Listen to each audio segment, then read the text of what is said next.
Hey, what's up? Harley Rocks here with Rocket 100.5, sitting here with Neil from 3 Days Grace. How are you? I'm doing great. Happy to be here. Oh, awesome.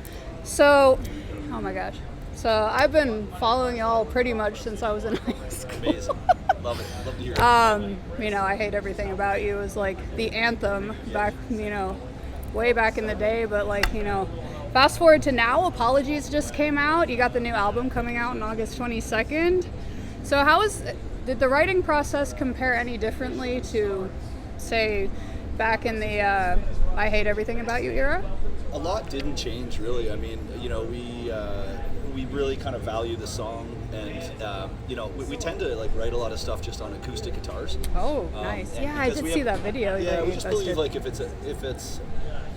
it's a song that's gonna emit emotions and stuff, then you should be able to do it with just one vocal and one guitar. Oh yeah. Regardless of how heavy it's going to be later. So we've always kind of stuck to that plan, which kind of just makes sure that you don't just write something that's just heavy just because. Right. It's got to have real kind of be engaging and compelling as a song emotionally. So that stayed the same, and the five of us just started getting together when we decided this was going to be a possibility, and we just hit the ground running, started writing songs right away, and then instantly knew that this was going to be the real deal. That's epic. So how is it with now that Adam's back?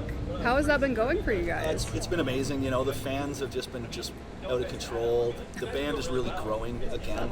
After all these years, it's amazing to see just how far we've come and how far we're going, and really good vibes. We're all really on the same wavelength, and it's just that we feel like the sky's the limit right now. Ooh, awesome. Yeah, I'm super excited actually to hear the rest of the album, because my first take with Apologies, because I listened to it the day that it dropped, and I'm just the lyrics for me, anybody who knows me knows I'm all about the lyrics, and just that immediate connection with just you could feel the pure emotion behind it. And I know a lot of other your fans and stuff would agree with me on that, because there's always a song that has helped somebody through a bad time, because that's what I Hate was for me.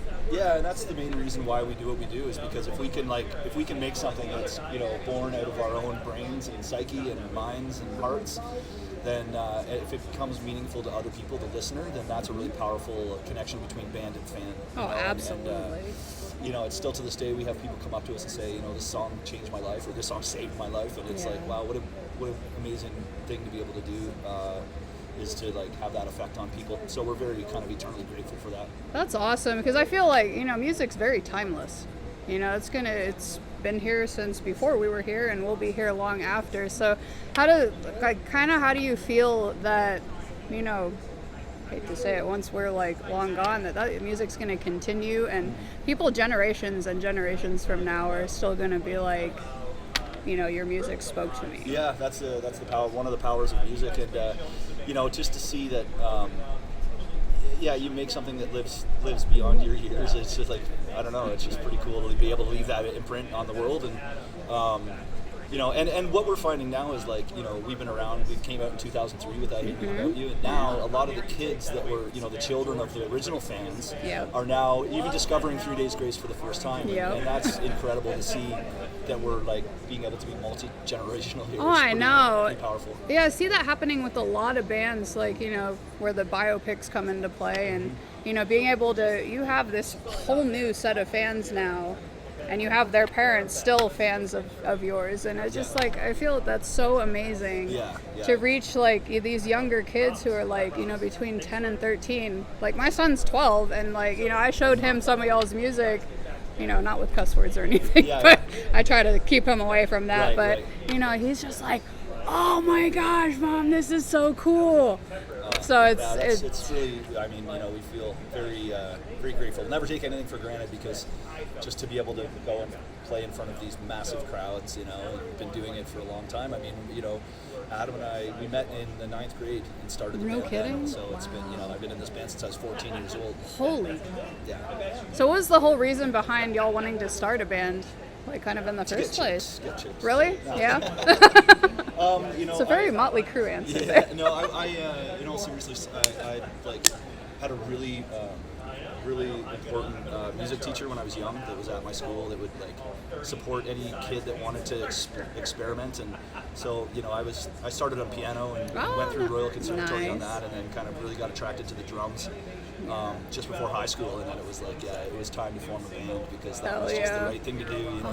That's amazing. I feel like kind of like anybody who plays an instrument always starts on piano, because I know they made me do it too. Yeah, but when young musicians, I kind of ventured towards the bass though. Yeah, like I think when young musicians ask any advice, I always say like start getting on piano and learning some chops, even though it's like not the most exciting thing to learn some of the musical theory.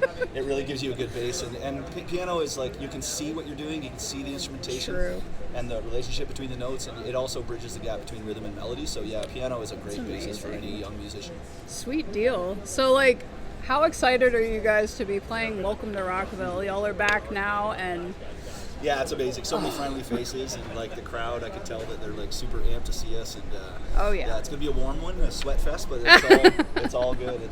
We're having fun already. Oh, that's a gonna be a lot of familiar faces backstage, a lot of friends and other bands that sweet. we toured with. Yeah, so it's great vibe. That's awesome. So like on the side, you kind of do some label recording stuff? Yeah, so I'm a partner in Judge and Jury Records. My partner's Howard Benson, who is he's a major acclaimed producer. He's legend. Yeah, he's a legendary producer, and he took me under his wing, and we started co-producing things together, and then decided that we'd just go full on and create our own label. And we've put out records with Saliva, Butcher Babies, Starset, Breaking Benjamin. Tyler from Theory of a Dead Man, some of our own stuff. It's a great outlet, Dead Rabbits.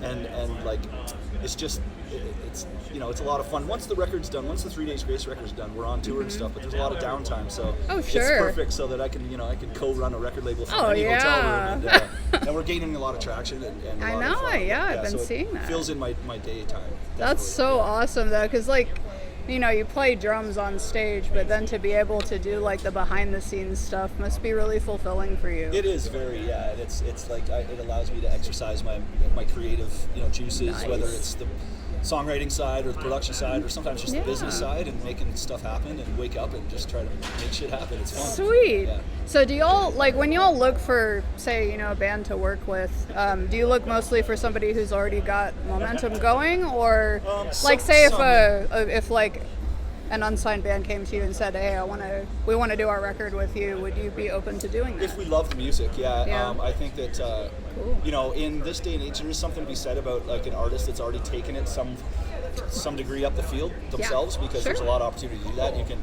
really definitely kind of hit the pavement, like really kind of getting your name out there and making sure the music's great and stuff. So artists that have already kind of like got up and running and have their own stuff going, it's just an indication of their work ethic.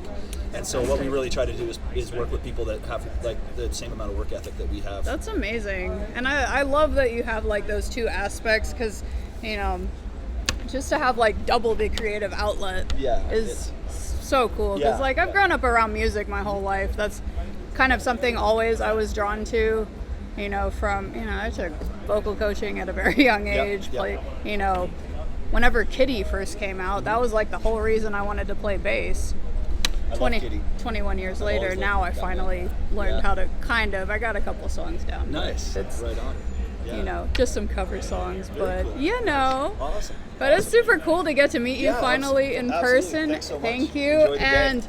Hey, listen for 3 Days Grace, because we play a lot of you guys on Rocket 100.5. So Thanks for the love.